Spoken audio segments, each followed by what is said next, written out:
بعد تصريح الفنان محمد محمود عبد العزيز بأن الإعلامية بوسي شلبي خسرت جميع درجات التقاضي لإثبات رجوعها إلى والده الفنان الراحل محمود عبد العزيز بعد تلاقيهما عام 1998، أصدر مكتب محاميها بيانًا عاجلًا للرد على هذه الادعاءات.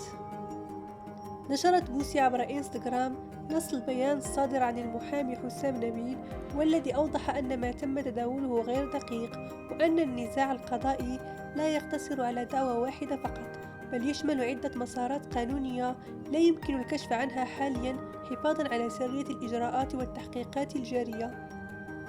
أكد البيان أن القضايا لم يبت فيها نهائيًا بعد، وأن المكتب القانوني سيتابع إصدار بيانات توضيحية للرأي العام بحسب تطورات القضية، كما شدد على الثقة الكاملة في نزاهة القضاء المصري، مطالبًا الجميع بتحري الدقة في نقل المعلومات لحين صدور الأحكام النهائية.